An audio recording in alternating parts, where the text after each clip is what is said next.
for being here, Charlie. We appreciate you taking Thank the you time for out of having your day. me. Oh, it's a pleasure. Congratulations on the new album, I guess coming out in June, right?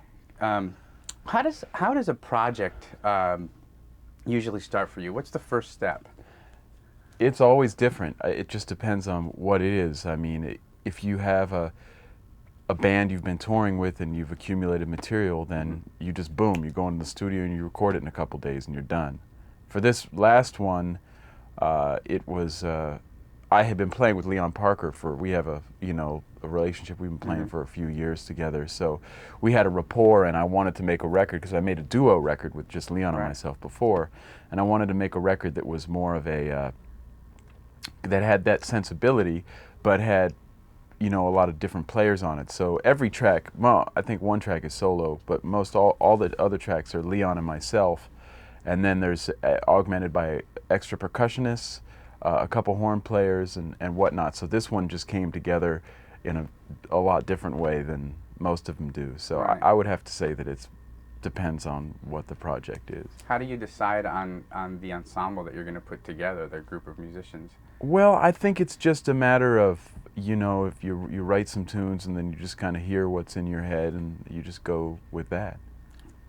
And like you just mentioned, last year you released Duo with Leon Parker, which is another new approach for you to doing music, which is what you're always doing, is you're constantly reinventing yourself, which is, I think, one of the most the most wonderful things about your albums. What kind of challenges did that project present for you that you hadn't encountered before? Well, it's difficult because it's only two people, right? And but you can either think of that as a problem, or you can think of that as something good. And then you think about that instead of thinking, oh, we're only two people, it's going to sound really small. You think, we're two people. That means it's only two people that have to communicate with each other. It means the communication is going to be that much faster. It means the dynamics are going to be that much more acute. And there's so many more places the music can go at any given time. So we just kind of tried to really play up the strengths of that kind of a relationship as opposed to the weaknesses of it. Right. Did you find it more liberating at all? Oh, to yeah, just be definitely. Just two men in a room. Plus, it's just such a blast to shoulder that heavy of a load, to have to say, okay, I don't have any. There's no leaning back. There's no, you're out there. You're exposed. You have to, take the ball and run with it. Right. What compels you to constantly search for new ways to express your music? So many musicians get in kind of a rut when they're recording, but you're always... Well, you know what? The thing is that I don't think there's really any excuse to get into a rut, because with music there are so many facets to it. If you feel like you're in a rut with the writing stuff, then boom, you can just go, okay, I'm just going to practice my instrument. I'm just going to practice technical aspects of my instrument which I feel I'm weak on. Then you can just do that and do that and do that until the writing thing comes back. Or if you want to work on the rhythmic, there's so many different aspects to work on. So there's really no reason to get into a rut. You can always find something that you haven't touched on, and that's the beauty of it, is that you can do that. And as far as like progressing, I just feel like that the music that I appreciate and the music that I like, one of the components of it is that the artists who made that music were always evolving in one way or another. And you see yourself as always evolving. Yeah, I don't see myself as reinventing ever. I just see it as just a constant evolution of just trying to push myself, not so hard that I go crazy, but hard enough that I'm always being true and honest and not being lazy. You know? That's excellent. Let me back up a little bit. Back in 1997, I guess you moved from San Francisco to New York. Is that right? From the East Bay, from Berkeley to New York. Berkeley, okay. I've never lived in San Francisco. What compelled you to move to New York City? Well,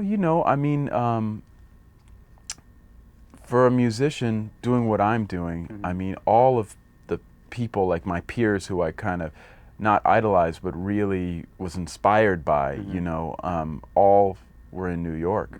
And it's kind of a mecca for musicians who want to, like a finishing school, I guess, who really, I just felt it was a time where if I don't do it now, I'm never going to do it, and I'm going to really regret it, and I'm always going to have doubts in the back of my mind as to my abilities or whether I wasn't good enough to make it there, whatever, and I just felt like I had to do it, and it's definitely kicked my playing up a few notches. What is it about the city that's helped your playing? Well, for one, the environment itself, non-musically, is very intense and fast-paced, and everyone who's there, they aren't there to be on a vacation and enjoy like their swimming pool or whatever. They're there because, you know, they have a dream that they're pursuing, or they're there because you know they have, like, you know, dreams. They really are hardcore pursuing their careers or whatever it might be, and that kind of energy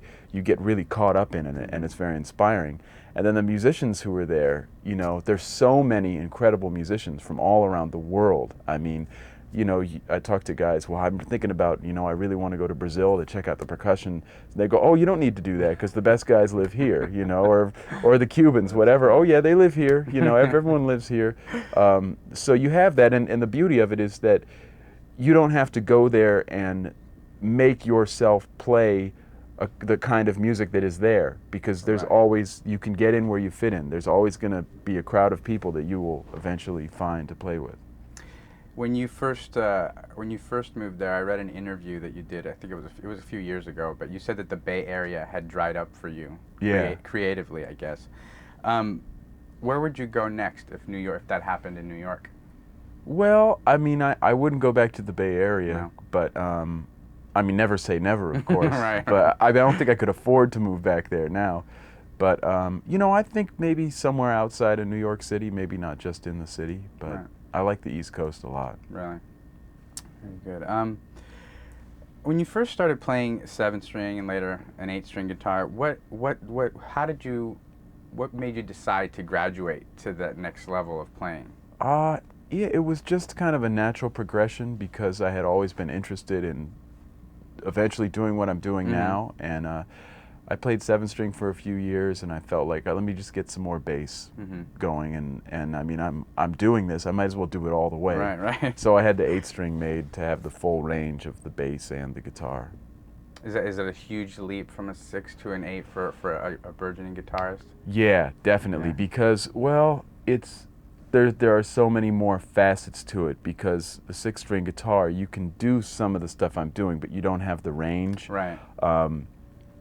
And there just are so many facets to it, because you don't just have, you know, guitar itself is a difficult instrument just because there are so many different ways of playing one note. I mean, it just multiplies and multiplies just the difficulty on the plain old 6-string guitar. When you have an 8-string guitar, then you add a whole other component, because you add the component of counterpoint, rhythmic counterpoint, which is inherent in the instrument, and that just multiplies exponentially the difficulty of trying to learn it, because you can't just learn how to play one chord and how to play a series of chords. You have to learn how to play that against a bass line that might be syncopated, and then how to actually finger those things and how to actually play them. It's definitely a whole different thing. You also recently did some work on D'Angelo's album, correct? How did you get involved in that project? Well, that was 3 years ago now, actually. The recording of that was like 3 years ago? Wow. And he saw, I think I had a thing on BET, which he saw, and he liked it and called my manager, and then they hooked me up with him, and I was flattered. Yeah, he's great. He's great. Is it difficult to adapt to an environment where you're trying to fulfill another artist's vision of what a song should sound like, as opposed to when you're doing your own things? No, not at all. Not if you're honestly into what they're doing. I think if you're there for like the money or whatever, then that will become a problem, because you don't want to be there anyway, really. But if you want to be there, then it's great. It's actually fun. It takes a lot of pressure off of you too. Right. You're not on the spotlight anymore. This is another thing that I read back. It was actually back when Duo was first released. It's a quote where you said, "When music starts being dominated by commerce, it's on the road to ruin." Do you think that modern music is still going down that path? Well, I think that I mean, this is a touchy kind of thing, but I mean, for me, what I try to do is I just try to live my life where there have been many, many, many instances in my life where I could have taken different roads strictly to enrich myself materialistically and, you know, gain all that money. But I know enough from having known people who have taken those roads and are very unhappy and had wished that they had not taken those roads to not take those roads. So I feel like if you choose to let commerce dominate your life, it will. It'd be unrealistic to say that I'm not affected by it, because we live in a capitalist society where pretty much everything revolves around buying and selling things. So to me, I feel happy that I can function. I'm finding a way to function within that society, but still maintaining my integrity and doing what I want to do. You know, I'm not doing stuff that I don't want to do. And I'm not a rich person, but I make a living, and if you live in America, you know, just living here, you're already doing better than pretty much most of the people in the world. So I'm a very happy person. That's something people forget. Yeah. I think. Oh yeah, definitely. Forget how lucky they are to actually, or all of us are to be here in this country. What do you think of the notion that a musician needs to suffer for their art? Well, I mean, I don't know. I mean, I think that from where I'm coming from, my own experiences, that again, I'm American, so I grew up poor in America, which doesn't mean much on the grand scheme of things. Like if you go to Bangladesh or Brazil or somewhere where people are really living in poverty. But you know, that is why I feel like I have like urgency in the music and something to say in the music. But I feel like we all have something to say, regardless of what your background is, and as long as you're honest, then that'll come out, you know. But I guess historically, like, having a giant thumb put on you day in and day out is gonna exert a little more urgency and soul in the music. Right. That's just my experience, but everyone has something to say. Right. So what's next for you after Jazz Fest? Oh, going to San Francisco to play a gig. Then I'm just going to be touring when the record comes out constantly. Right, and the album's coming out in June, and it's self-titled, right? Yeah, I couldn't come up with a name for it. That's why? Yeah, and I had the self-title option because I haven't used it yet, so I had to use it, but I won't get to use it again. Yeah, that's right.